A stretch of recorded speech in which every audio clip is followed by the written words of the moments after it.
कल जो लड़की का मेडिकल होता है उसमें भी इसका एक बड़ा क्रेडिबल वाकया मुझे याद है। मेरे पास एक क्लाइंट आता है, उसके ये जो औरतें ब्लैकमेल करते हैं या किसी से पैसे उठाने की कोशिश करती हैं, इसमें डीएनए ही नहीं करवाया गया।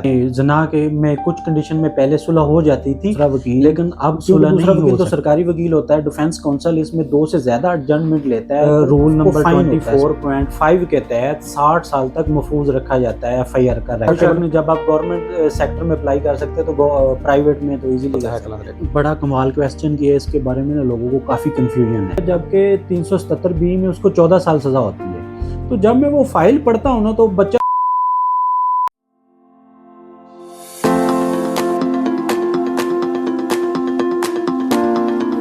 जी वालेकुम सलाम, मियां Iqbal Hanif, advocate high court. मुझे 7 साल हो गए हैं प्रैक्टिस करते हुए जी। मैं हाई कोर्ट में भी प्रैक्टिस करता हूँ, ट्रायल कोर्ट में भी कर रहा हूँ जी।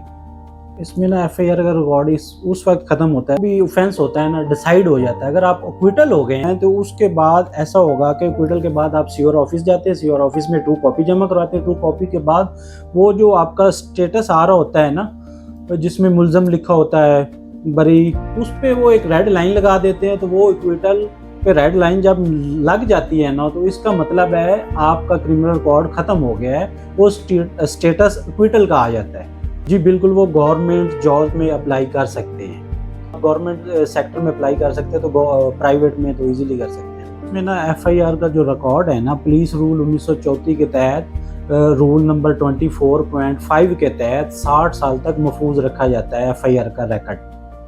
नहीं, जना के में कुछ कंडीशन में पहले सुलह हो जाती थी, लेकिन अब सुलह नहीं हो सकती। इसमें सुलह इस वजह से नहीं हो सकती क्योंकि कुछ लोग आपको, कुछ औरतें ब्लैकमेल करती थी, पैसे उठाती थी। उसके बाद 2021 में गवर्नमेंट ने एंटी रेप एक्ट निकाला। एंटी रेप एक्ट के तहत अगर आप सुलह करते हैं तो वो भी आपको झूठा माना जाएगा। अगर सुलह करते हैं तो फिर भी गवर्नमेंट आपके खिलाफ 182 PPC के तहत FIR लॉन्च करेगी, जिसमें आपको 6 मंथ सजा होगी और 7 जुर्माना भी हो सकता है। उन्हें झूठी FIR करवाने से पहले सोचना चाहिए। अगर झूठी FIR करवाएंगे तो उनको कॉन्सिक्वेंसेस फेस करने पड़ेंगे। एंटी रेप एक्ट के तहत जो अपील है, क्रिमिनल अपील है, जिसमें सज़ा हो जाती है, जब सज़ा हो जाती है तो हाई कोर्ट में एंटी रेप एक्ट के तहत सेक्शन 18.4 के तहत 6 मंथ में सुनी जाएगी। जिस दिन आप अपील फाइल करते हैं उससे लेकर 6 मंथ में DB सुनेगी, ये सिंगल बेंच नहीं सुनेगा। एंटी रेप एक्ट 2021 के तहत ये स्पेशल कोर्ट है और ये स्पेशल एक्ट है, ये 4 मंथ में ट्रायल मुकम्मल होगा। रेप एक्ट में स्पेशल कोर्ट्स गवर्नमेंट ने बनाई है।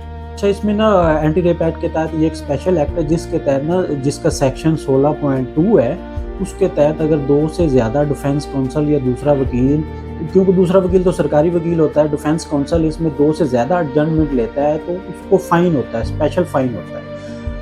अगर वो पेशी पे पेशी ले रहा और पेश नहीं हो रहा तो जज साहब के पास ये अख्तियार है कि वो जो लोकल बार ने एक कमेटी बनाई हुई, स्पेशल कमेटी बनाई हुई है क्रिमिनल केसेस वाले वकुलाज रात की, उनमें से किसी भी वकील को चुन सकते हैं, डिफेंस काउंसिल अपॉइंट कर सकते हैं। मिनिमम क्रिमिनल केसेस में 7 ईयर होना ज़रूरी है। इसमें ना एंटी रेप स्पेशल एक्ट के तहत सेक्शन 25 के तहत अगर कोई IO, जिसे इन्वेस्टिगेशन ऑफिसर कहते हैं, जानबूझकर या डिफेंस काउंसिल या डिफेंस पार्टी से मिल जाता है, साजबाज कर लेता है, तो उसको 3 साल सज़ा होगी, 7 जुर्माना भी होगा।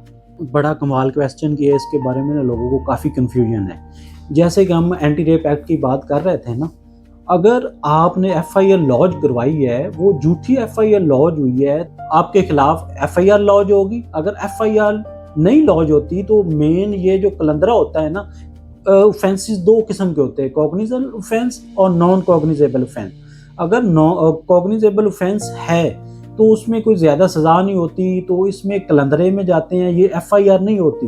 ये एक पुलिस ऑफिसर मजिस्ट्रेट के सामने एक स्पेशल रिपोर्ट देता है, जिसके तहत वो देखता है आया कि इसको जेल में भेजना है या नहीं भेजना, ये वाला है। यार को जैसे कि आप सबको पता है, फर्स्ट इन्वेस्टिगेशन रिपोर्ट होती है। ये जो कलंदरा होता है ना, स्पेशल रिपोर्ट होती है, जो स्पेशल पुलिस रिपोर्ट होती है, जो मजिस्ट्रेट को पेश की जाती है।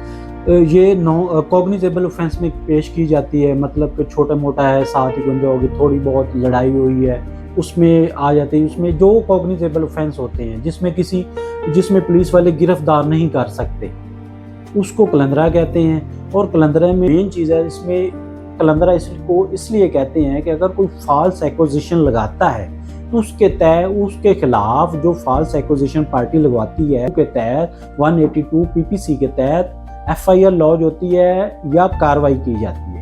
अच्छा, ये जो कलंदरा है ना, ये माइनर ऑफेंस में होता है, ये स्पेशल पुलिस रिपोर्ट होती है, जबकि एफआईआर जो होती है ना वो आपके सीएनआईसी पे शो होती है, जबकि कलंदरा सिर्फ थाने की हद तक होता है। जी, इसका एक बड़ा क्रेडिबल वाक़या मुझे याद है। मेरे पास एक क्लाइंट आता है, उसके बेटे पे 376 होती है, एक में और 377 भी होती है। इसमें ऐसा होता है कि 376 में उसको 25 साल सज़ा हुई होती है, जबकि 377 बी में उसको 14 साल सज़ा होती है। तो जब मैं वो फाइल पढ़ता हूँ ना, तो बच्चा तो इनोसेंट होता है, तो मैं कहता हूँ क्यों ना इस बंदे को बरी करवाया जाए, ये इनोसेंट है, मुसलसल 2 साल से जेल में है। जब वो बंदा मेरे पास आता है ना, तो मैं केस देखता हूँ। उस केस मुझे इसलिए याद रह गया कि उस बंदे ने रेप नहीं किया था, उस पर फॉल्स एक्विजिशन लगाया गया। फॉल्स एक्विजिशन कैसे लगाया गया था, वो भी कंफ्यूजन में लगाया गया था। उसकी जो मेन स्टोरी है ना, ये थाना शेरा कोट का वाक़या है। वो बच्चा एक लड़की को, छोटी गुड़िया होती है जो 7 साल की, उसकी रिलेटिव होती है, उसको उसकी वालदा के घर, उसके वालदैन के घर छोड़ने जा रहा होता है। जब छोड़ने जा रहा होता है ना, तो रास्ते में मोटरसाइकिल का एक्सीडेंट होता है। जब वो एक्सीडेंट होता है तो लड़की जब गिरती है ना, तो उस रोड पे वो टूट का शिकार होता है। एक पत्थर पड़ा होता है, तो उस लड़की के नाजुक उज़ा पर निशान पड़ जाते हैं। वहाँ से नाजुक उज़ा से खून आना शुरू हो जाता है। जब वो लड़की को घर छोड़ता है, तो उसके घर वालों को ये लगता है कि इस बंदे ने, इस लड़के इमरान ने, इस लड़की जो हमारी बेटी है, जो जिसकी उम्र 7 साल है, उसके साथ ज़िना किया है। वो पुलिस में चले जाते हैं, सो ऑन ये होता है, पुलिस उसके खिलाफ एफआईआर लॉन्च करती है। एफआईआर लॉन्च के बाद उसका ट्रायल भी हो जाता है, ट्रायल के बाद सज़ा भी हो जाती है, सज़ा के बाद उसका वालिद मेरे पास आ जाता है।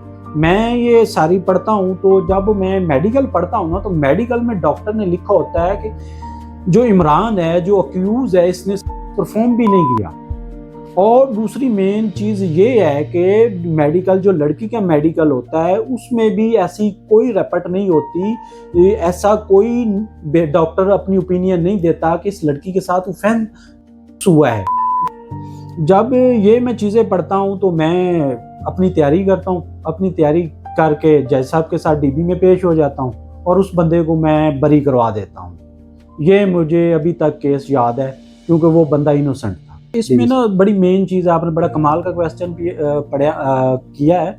इसमें ये हुआ कि मैंने दोनों डॉक्टर की जो रिपोर्ट है वो पढ़ी, उन पे मैंने अपने दलाइल तैयार किए। और इसमें जो दूसरा ये था ना, इसमें डीएनए ही नहीं करवाया गया था, फोरेंसिक रिपोर्ट भी नहीं थी, वो भी एक गिल्टी। अच्छा, इसमें ना वो दूसरा ये था, आईओ की नेग्लिजेंसी थी, जिस वजह से वो बंदा 2 से 4 साल जेल में रहा, क्योंकि उस आईओ ने, क्योंकि वो लड़की थी और इसमें फीमेल आईओ थी, और उसने इसकी डीएनए नहीं करवाया था, फोरेंसिक पीएफएस से रिपोर्ट ही नहीं भेजी थी।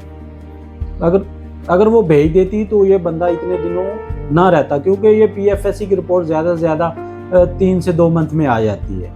वो मेरी ज़िंदगी का हाई कोर्ट की पहली मेन अपील थी 376 में, निसार बनाम सरकार। वो मेरी जो अपील थी ना, उसमें कंप्लेनर साइड से मैं था, 10 साल सज़ा हुई थी। उसमें वाकया ही उसके साथ, लड़की के साथ ज़्यादती की गई थी, और उसमें भी मैंने अपने प्रॉपर दलाइल तैयार किए, अपने सारी चीज़ें देखी, और उसमें मैंने वो डिसीजन अपील करवा दी थी। वो अब सुप्रीम कोर्ट में केस चल रहा है। उसमें ना टेक्निकलिटी चीज़ें नहीं थी, बिल्कुल साफ था। उसके साथ ज़्यादती की गई थी, उसके घर में ही ज़्यादती की गई थी। पीएफएस से जो उनके दोनों विटनेस थे वो भी क्रेडिबल थे, और डॉक्टर की रिपोर्ट भी कंप्लेनेंट की फेवर में थी। इस वजह से 10 साल जो सज़ा हुई, और उस चीज़ को हाई कोर्ट ने देखा कि वो बिल्कुल मेरिट पे उतरती है, और उन्होंने डिसीजन अपील कर दिया। उसमें 10 साल सज़ा हुई थी। सर, पहले तो मैं आपका थैंक यू करूँगा, आपने इतना कीमती टाइम दिया, और जज़ाकल्लाह। अच्छा, इसमें ना मेरा हाई कोर्ट के पास ये टन्ना रोड पे ही ऑफिस है, मानकी बेसमेंट में, ऑफिस नंबर 1। और मेरा जो कॉन्टैक्ट नंबर है ना, 0333 6969 184। सर, थैंक यू, जज़ाकल्लाह।